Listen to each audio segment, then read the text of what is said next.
Hello and welcome to Lavneesh Sir की class.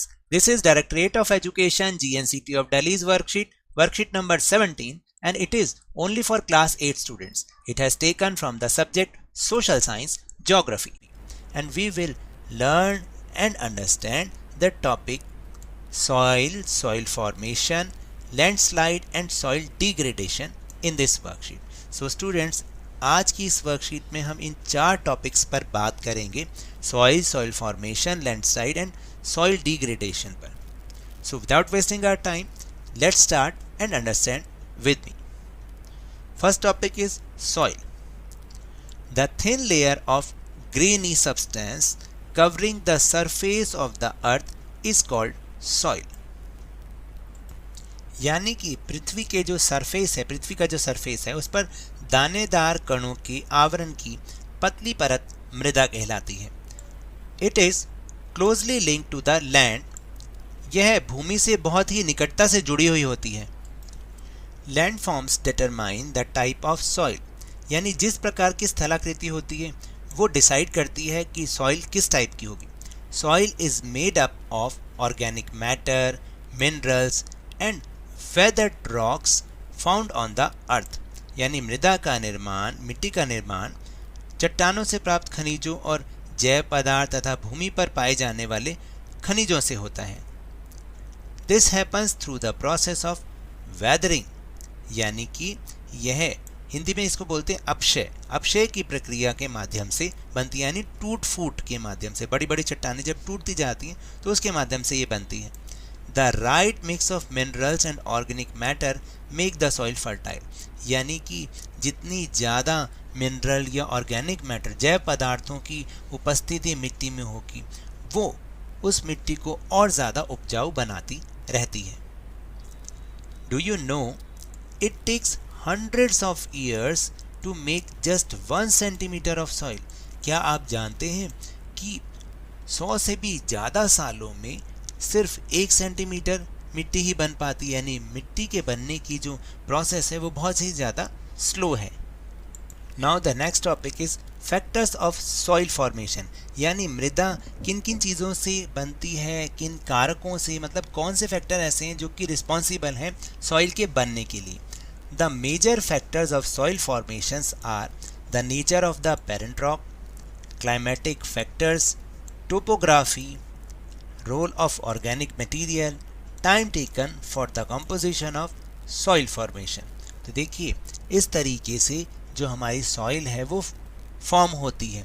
इसमें ये बहुत सारी चीज़ें होती हैं. जैसे पेरेंट रॉक है, जिस तरीके की पेरेंट रॉक होगी उससे बनने वाली जो सॉइल है वो भी वैसे होगी. जैसे कि इग्निशियस रॉक्स होती हैं, उनसे जो मिट्टी टूट टूट कर बनती है वो ब्लैक सॉइल बनती है. फिर इसके बाद क्लाइमेटिक फैक्टर भी बहुत इफ़ेक्ट करते हैं सॉइल फॉर्मेशन के लिए. टोपोग्राफी, जैसे जिस प्रकार से लैंड फॉर्म होगी वही मिट्टी वैसे भी होगी. और फिर है रोल ऑफ ऑर्गेनिक मैटर. जितनी ज़्यादा ऑर्गेनिक मैटर उस सॉइल में डिज़ोल्व हुए होंगे वो उतनी ही ज़्यादा फर्टाइल होगी. और फिर इन सब के बाद जो टाइम टेकन होता है वो भी. Now will move on landslide. Landslide जानते हैं ना, पहाड़ों का खिसकना, पहाड़ों की बड़ी बड़ी चट्टानों का नीचे आकर गिर जाना. अभी कुछ दिन पहले चमोली ज़िले में हुआ, वो भी लगभग ऐसा ही हुआ. वो भी एक लैंडस्लाइड थी जिसमें बहुत सारे लोग मारे गए.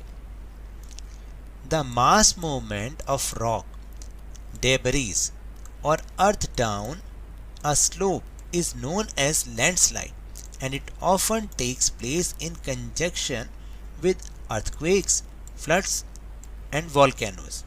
देखिए कि भूस्खलन क्या होता है. भूस्खलन जो है वो इसमें बोला the mass movement of rock. यानी जो बहुत बड़ी अमाउंट में जब उनकी मूवमेंट होती है चट्टानों की, ठीक है, और मलबा या फिर ढाल से गिरने वाली चट्टानों के जो बड़े बड़े, मैंने अभी आपको बताया, उनकी जो मूवमेंट है वो बड़ी बड़ी बहुत ज़्यादा होती है, तो उसको हम लैंडस्लाइड कहते हैं. और यह जो है आमतौर पर भूकंप, बाढ़ और ज्वालामुखी के साथ अक्सर हो जाते हैं. फिर लंबे समय तक अगर बारिश हो, prolonged spell of rainfall can cause a landslide. तो अगर लंबे समय तक बारिश हो रही हो तो वो भी भूस्खलन का यानी कि लैंडस्लाइड का कारण बन जाता है। Then mitigation techniques. Mitigation techniques का मतलब है कि इन टेक्निक्स को अपना के हम उसका जो इफेक्ट है उसको कम से कम कर सकते हैं। Development in scientific techniques has empowered us to understand what factors cause landslides and how to manage them. यानी देखिए अब क्या हो रहा है कि जैसे जैसे टेक्निक बढ़ती जा रही है, साइंटिफिक टेक्निक्स आती जा रही है, इससे हमें ये समझने की शक्ति मिलती है कि अब लैंडस्लाइड उत्पन्न होने के यानी कि वो आने के क्या क्या कारण हो सकते हैं और उनका हमें मैनेजमेंट किस प्रकार से करना है। Some of the broad mitigation techniques of landslide are given as follows। और उनमें से कुछ ऐसी टेक्निक्स जिनसे कि जान माल का नुकसान कम होता है वो नीचे दी जा रही हैं। जैसे first is hazard mapping to locate areas prone to landslides, hence such areas can be avoided for building settlements. यानी कि ये लैंडस्लाइड वाले जो एरियाज हैं उनका मैप बनाकर इसमें प्रभावित होने वाले स्थानों को आइडेंटिफाई करना, बताना।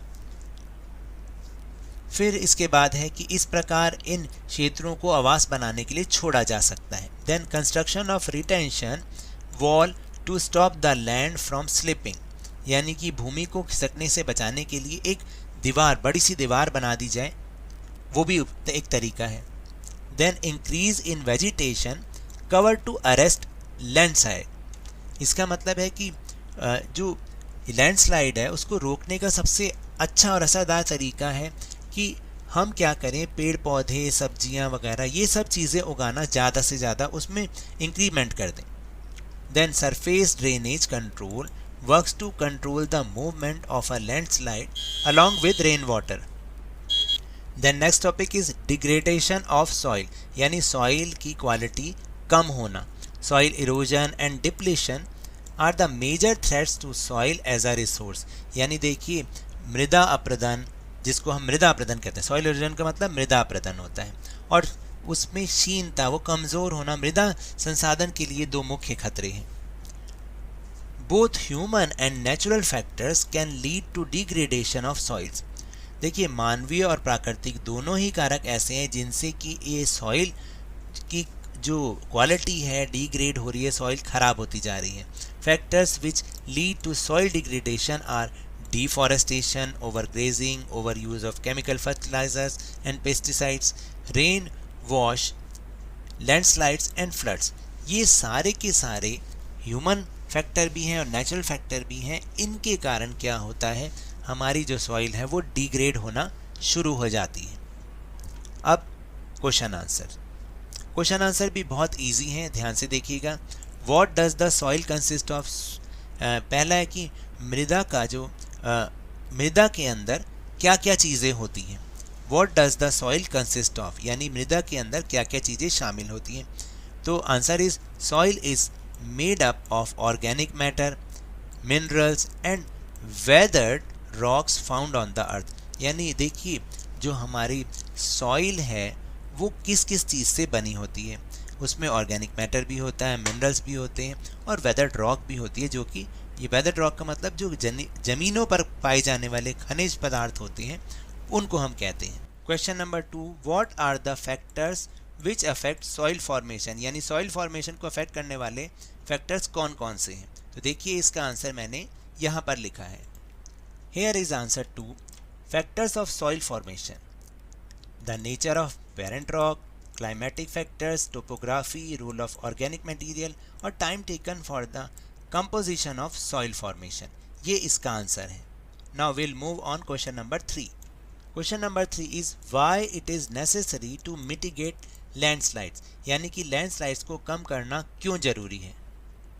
So the answer is to mitigate landslide is important so that these steps should be coordinated with the other community members to help reduce the damage of life and things and ensure that everyone is aware of the risk of landslide। देखिए कहने का मतलब ये है कि landslide को कम करना क्यों ज़रूरी है वो इसलिए ज़रूरी है क्या, ताकि जो डैमेज ऑफ लाइफ होता है उसको कम से कम किया जा सके, यानी जो जितना भी नुकसान होता है वो हमारा कम से कम हो।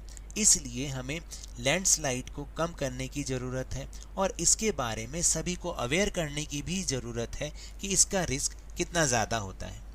So now that's all for this worksheet. अगर मेरे इस तरह समझाने से आपको थोड़ा सा भी समझ में आया हो तो इस चैनल को ज़्यादा से ज़्यादा सब्सक्राइब कीजिए, लाइक कीजिए और बहुत ज़्यादा शेयर भी कीजिए। और हाँ, मेरे साथ इसी तरह आसानी से वर्कशीट को समझते रहिए, लेकिन ध्यान और मन लगाकर पूरी मेहनत और लगन के साथ। ऑनलाइन ही सही, पढ़ते जरूर रहिए। And if you want to defeat corona virus then please wear a mask, और जब भी पॉसिबल हो और जब भी अवेलेबिलिटी ऑफ वैक्सीन हो इसकी वैक्सीनेशन अवश्य कराएं, क्योंकि कोरोना को हराना है और ज़िंदगी को एक बार फिर से सुहाना बनाना है। इसी उम्मीद के साथ थैंक यू वेरी मच।